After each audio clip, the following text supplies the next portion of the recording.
নমস্কার, স্বাগত ভবগুরু দীপাঞ্জন চ্যানেলের সব বন্ধুকে। আজকে একটু অন্যরকম ট্রিপ, মানে ভবঘুরের বহিমিয়ানাটা এই পর্বে একটু বেশি হয়ে গেছে। একেবারে অচেনা জায়গা, মানে এই পথে আমি কখনো পা রাখিনি, তাই প্রচণ্ড গরম এবং কষ্ট সত্ত্বেও অন্যরকম একটা মজা ছিল গোটাটাই লোকাল ট্রান্সপোর্টে ঘোরার। চলুন তবে ঘুরতে ঘুরতে দেখে নিই সোনারুন্দি রাজবাড়ি।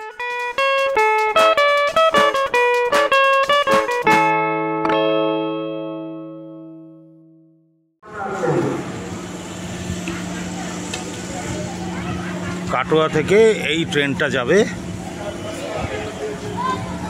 আমোদপুর, এটাতেই আমরা যাচ্ছি নিরোল। ট্রেনে যেতে হলে কাটোয়া নয়তো আমোদপুর যে কোনো একটা জায়গা থেকে এই লোকাল ট্রেনে উঠতে হবে। আগে মিটার গেজের ছোট ট্রেন চলতো, যা এখন ইতিহাস। 3টে মাত্র ট্রেন চলে এই লাইনে। আমরা পাঁচুন্দি নামবো, যার দূরত্ব কাটোয়া থেকে 20 মিনিট মতো। ছোট্ট ছোট্ট মন কাড়া স্টেশনের আঘ্রাণ মন ভালো করে দেয়। ঘোর বর্ষার ভরা অজয় নদকে দেখার সৌভাগ্য হলো।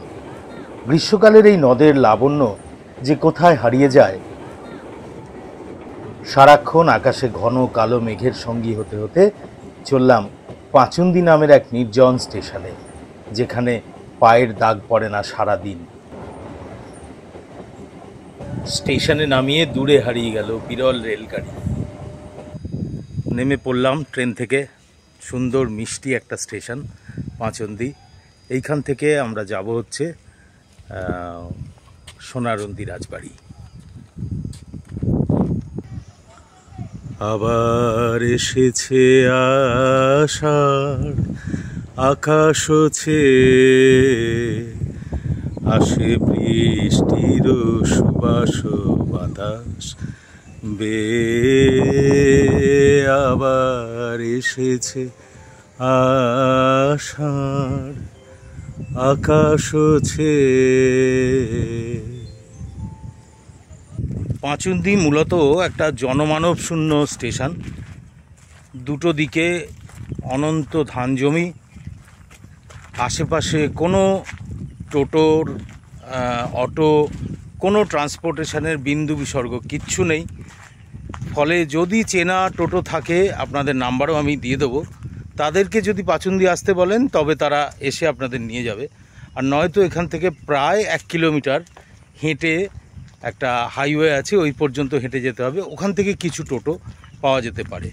নিজের গাড়ি ছাড়া যদি পাবলিক ট্রান্সপোর্ট আপনাদের অ্যাভেল করতে হয়, তবে কিন্তু এই সমস্যাগুলো নিতেই হবে। যদিও প্রাকৃতিকভাবে জায়গাটা অসাধারণ।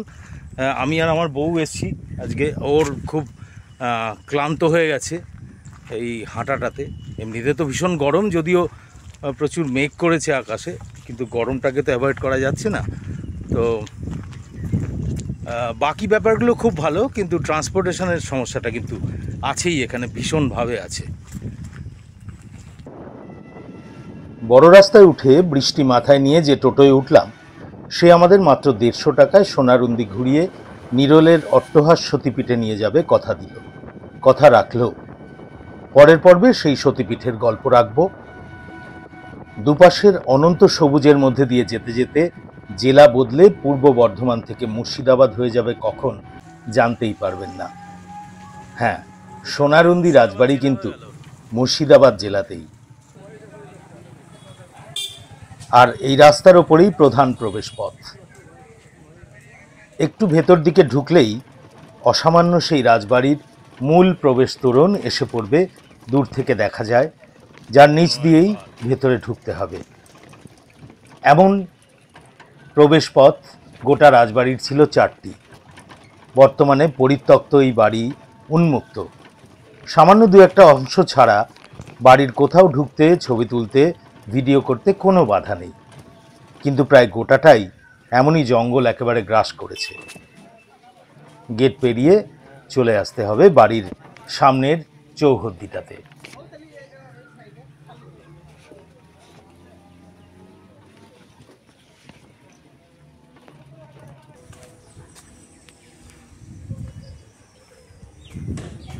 খণ্ডহর আজকের সোনারুন্দি রাজবাড়ি, কিছুই নেই অলমোস্ট। এটা মূল ফটক। মূল ফটকে ঢোকার পরেই এই অংশগুলো 2-3 তলা ছিল, তার কড়িবর্গার ইয়েগুলো দেখতে পাওয়া যায়।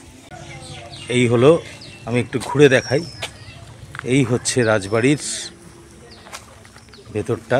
এই আমার পেছন দিকটাতে এইটা হচ্ছে সোনারুন্দি রাজবাড়ি, অর্থাৎ রেসিডেন্সিয়াল এরিয়া।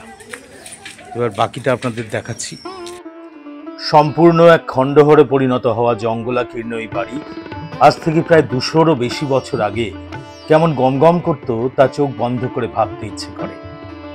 এই বাড়ির যে প্রতিষ্ঠাতা তিনি ছিলেন সামান্য তাঁতির ঘরের ছেলে, নাম নিত্যানন্দ দালাল। 1750 সালে পিতা জগমোহন দালালের ঘরে জন্মেছিলেন। অল্প বয়সেই তিনি আরবি, ফার্সি ইত্যাদি ভাষার প্রতি আকৃষ্ট হয়ে ব্যুৎপত্তি লাভ করেন। গৃহত্যাগী নিত্যানন্দ বৃন্দাবন ভ্রমণ করে আসেন দিল্লিতে। দিল্লি তখন বাদশাহ দ্বিতীয় শাহ আলমের অধীনস্থ। সেখানে চাকরি নেন। ভাষার ব্যুৎপত্তির কারণে বাদশার নজর কাড়েন নিত্যানন্দ। বাদশাহ তাকে দানেশমন্দ খেতাব দিয়ে নিজের মীর মুন্সি পদে নিযুক্ত করেন। দিল্লি দরবারে থাকার সুবাদে প্রচুর ধনসম্পদের মালিক হন তিনি এবং রংপুর, দিনাজপুর, মুর্শিদাবাদ, নদিয়া, বীরভূম, বর্ধমান বিভিন্ন জায়গায় বিভিন্ন এস্টেট কিনতে থাকেন। কুলদেবতা বনোয়ারির নামাঙ্কিত এই বনোয়ারিবাদ গ্রামে প্রায় 54 বিঘা জমির ওপর 1808 সালে নির্মাণ করান অতুলনীয় সুবিশাল এই অট্টালিকা, যার বাইরের অংশের রূপ অবিকল রাজস্থানী শৈলীর মতো। দেওয়ালের কারুকাজ সময়ের রক্তচক্ষু উপেক্ষা করে এখনো অমলিন।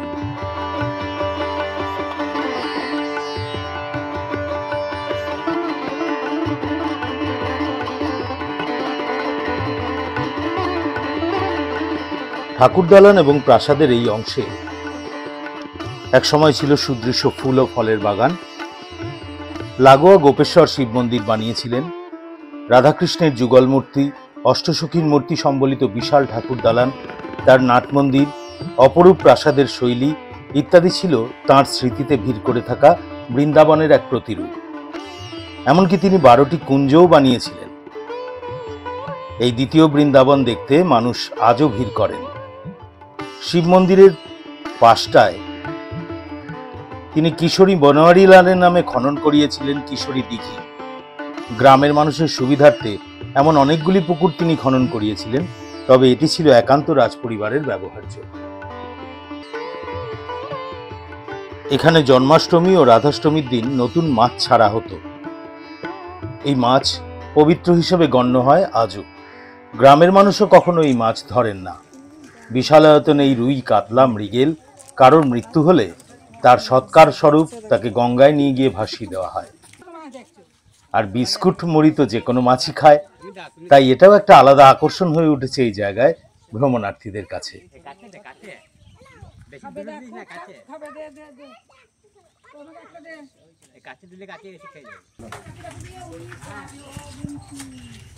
ঘাট সংলগ্ন স্নানঘর ছিল একসময় এইখানে।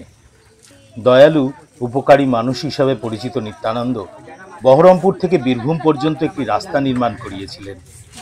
দান ধ্যানে ছিলেন দরাজ। নিজের নামানুসারে দানিশাব্দ নামক একটি যুগের প্রচলন করেছিলেন তিনি। এবার চলুন নিত্যানন্দ নির্মিত সেই অসাধারণ ঠাকুর দালানটা দেখি। রোজ 100-150 মানুষের ভোগের ব্যবস্থা ছিল তখন। আজও সেই ভোগ হয়। স্ক্রিনে দেওয়া নম্বরে বলে দিলেই হবে, 60 টাকায় প্রসাদ মেলে।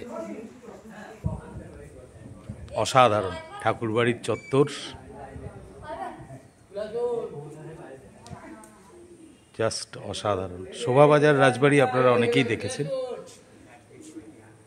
এটা তেমনই সুন্দর। 100-রও বেশি ঘর ছিল এই রাজবাড়িতে। খিলানগুলো কেমন একটা ইউরোপীয় স্থাপত্যের ছোঁয়া।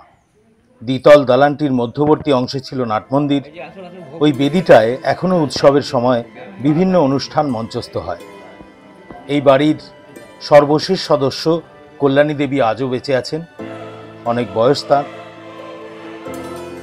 তা সেই ইতিহাসের কথা বলে। দ্বিতীয় শাহ আলম পরবর্তীকালে নিত্যানন্দকে 7 হাজারি মানসাবদার পদে নিযুক্ত করেন এই বনোয়ারিবাদে। তার নাম হয় মহারাজা নিত্যানন্দ দানেশবন্দ আমিরুল মুলক আজমাতুদ্দৌলা সফদরজং। জানা যায়, দিল্লির রাজনৈতিক ষড়যন্ত্রে বাদশাহ দিল্লি ছেড়ে একসময় আশ্রয় নেন বর্ধমান রাজের কাটোয়ায়। সেই সময়ই শাহ আলমের সুপারিশে নিত্যানন্দ সোনারুন্দির জমিদারি লাভ করেন। যদিও বর্ধমান রাজার অধীন ছিল এই অঞ্চল, তবে সম্ভবত শাহ আলমই মধ্যস্থতা করেছিলেন সেই জমিদারিত্বে। নিজের কাছে 6খানি কামান রাখার অধিকারও পেয়েছিলেন তিনি, যা আজ অবহেলায় একেবারে ভুলুণ্ঠিত।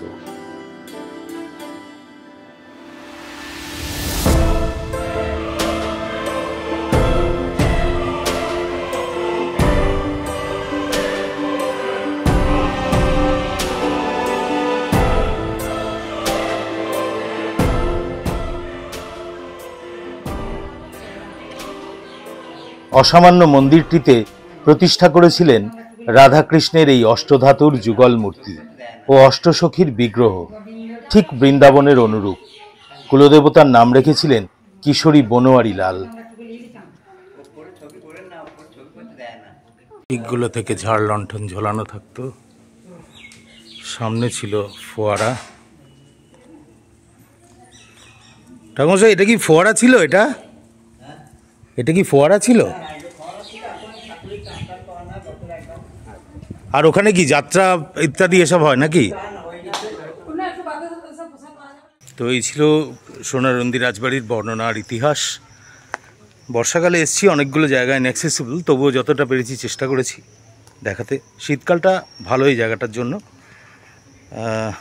তবে রিমোট জায়গা, প্রাইভেট ভেহিকল থাকলে সবচেয়ে ভালো হয়, কিন্তু পাবলিক ট্রান্সপোর্টে এলে একটু কষ্ট করেই ঘুরতে হবে। যাই হোক, জানাবেন কেমন লাগলো। দেখা হচ্ছে আবার, সঙ্গে থাকবে খবরের। ধন্যবাদ সবাইকে। আসার কথা একটাই, কিছু ইতিহাসবিদ এবারই পুনরুজ্জীবনের চেষ্টা করছেন। তাঁরা রাজ্য সরকার এবং রাজবাড়ির শেষ সদস্য রানীমা কাটোয়া নিবাসী শ্রীমতী কল্যাণী দেবীর যৌথ প্রচেষ্টা সফল হলে এ বাড়ি মুর্শিদাবাদের আরেক দর্শনীয় স্থান হয়ে উঠতে পারে।